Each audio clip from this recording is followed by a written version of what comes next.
Right now, at this very moment, the world is holding its breath. 30% of the planet's oil supply is moving through a strip of ocean barely 21 miles wide, and Iran just threatened to shut it down. The Strait of Hormuz, the single most important body of water on Earth, and tonight it is on the edge. If this choke point closes, your gas prices, your economy, your country, nothing looks the same on the other side. Here is what we know right now. Iranian Revolutionary Guard vessels have taken aggressive posturing maneuvers against U.S. Navy ships in the Lower Gulf. American F-18 jets were scrambled from the USS Abraham Lincoln. At the same time, Tehran issued a stark warning through state media, and we are quoting directly here, that any military escalation would result in the Strait of Hormuz being, quote, turned into a sea of fire. Washington responded within hours. The Pentagon placed an additional destroyer group on rapid deployment alert. The State Department recalled 2 senior diplomatic staff from regional posts. And here is where it gets chilling. Iran has now suspended its participation in back-channel nuclear talks.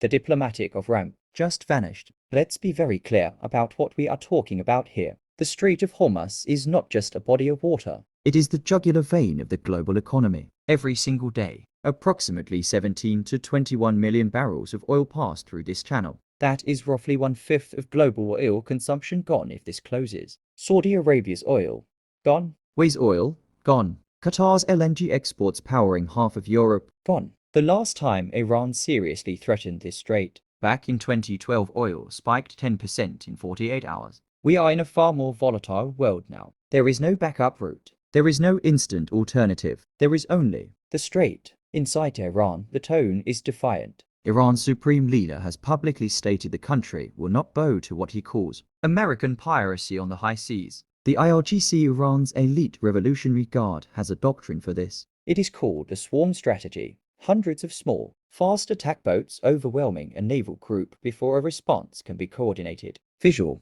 archival footage of Iranian speedboats swarming in formation. Dramatic music intensifies. They have practiced this repeatedly. On the American side, the posture is equally aggressive. U.S. Central Command released a rare public statement, warning that any interference with international shipping lanes will be met with immediate and overwhelming force. That is not diplomatic language. That is war language. And behind the scenes, Israel is watching every move. Saudi Arabia has quietly put its air defenses on heightened readiness. And China, Iran's largest oil customer, is said to be, according to regional sources, furious at the instability. Everyone has skin in this game. The markets didn't wait for a single shot to be fired. Brent crude surged over 6% in early trading today. Goldman Sachs analysts issued an emergency note this morning flagging a potential move toward $120, possibly $140 a barrel if the strait sees any physical disruption. Some independent energy analysts are saying the number that should terrify you is $200. At $200 a barrel, inflation reignites across the West. Interest rate cuts get shelved. Airlines start grounding flights. Shipping costs explode, and everything you buy at a store gets more expensive. The Eurozone, already fragile, takes a direct hit. Japan, which imports almost all of its oil, goes into immediate crisis mode. And emerging markets in Asia and Africa, they are priced out of energy almost overnight. This is not a Middle Eastern problem. This is your problem, wherever you are watching from. So where does this go from here? 3 scenarios, and all 3 should concern you. Scenario 1. Back-channel deal. Quiet diplomacy through Oman, which has historically brokered US-Iran talks, produces a face-saving ramp. Tensions ease. Markets recover. The crisis becomes a headline we forget in a week. That is the best case. Scenario 2.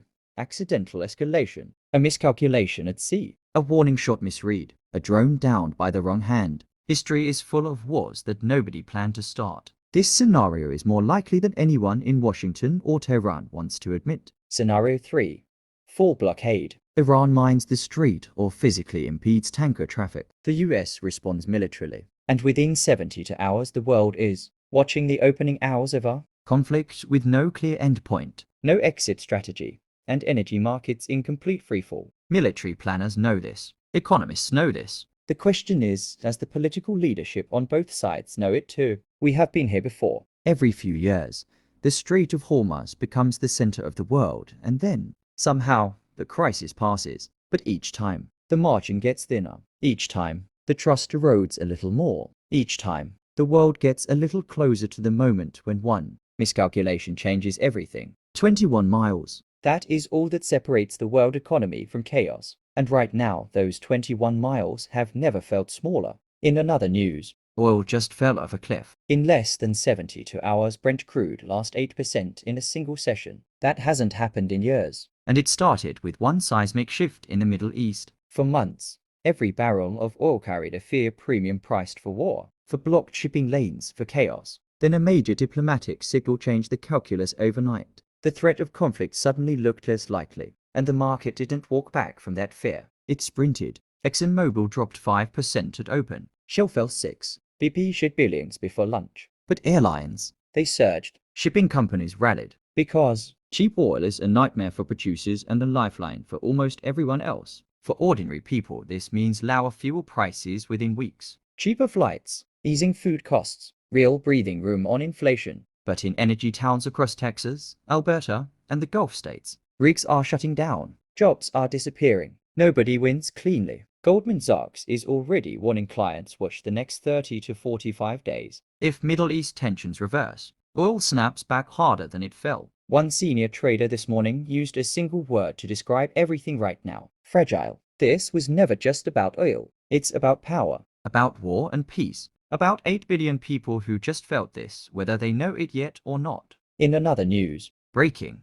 Mysterious virus outbreak on cruise ship, passengers quarantined. Nobody on that ship saw it coming. One passenger fell ill, then 12 more overnight. By the time the lab results came back, the word that appeared on that report stopped everyone cold. Hantavirus, a virus with no vaccine, no cure, and a mortality rate that can reach 40%. 3,000 passengers, 17 nationalities, one ship, locked down.